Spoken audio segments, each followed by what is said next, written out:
আপনারা কি থামবেন না? থামবেন না আপনারা? এত কথা মনে ক্ষমতায় বসা শুধু বাংলাদেশ না, সারা বিশ্বে নারী নেতৃত্বের মধ্যে যিনি গণতন্ত্রের জন্য সংগ্রাম করতে সবচেয়ে বেশি ত্যাগ স্বীকার করেছেন এবং এখনো তিনি অত্যন্ত অসুস্থ অবস্থায় হাসপাতালে আছেন,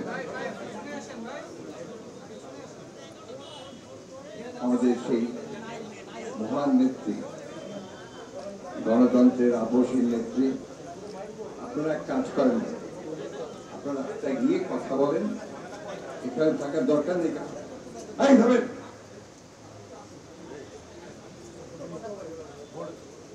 মিলাদে আসছেন, মিলাদের মধ্যে থাকেন এখানে।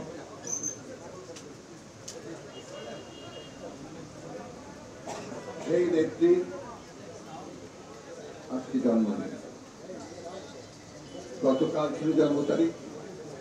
আমাদের নেত্রী রাজনীতিতে যে কথাটা কিছুক্ষণ আগে রেডিও করেছিল, এত সহনশীল এবং সৌজন্যের পরিচয় দিয়েছেন।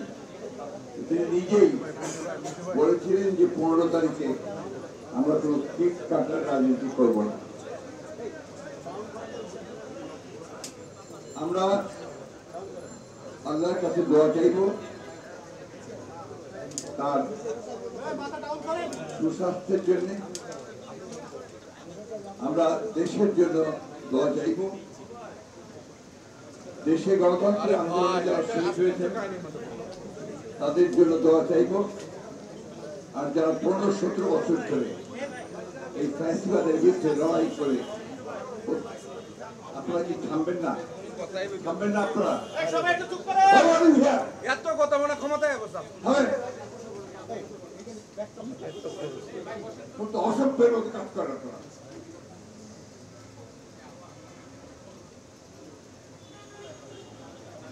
সেই নেত্রী তার এই জন্মদিনে আমরা সবাই তার জন্য দোয়া করি।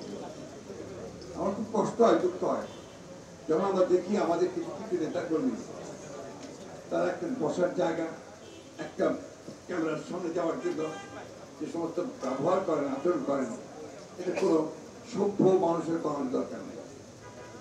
এই আচরণ ঠিক না।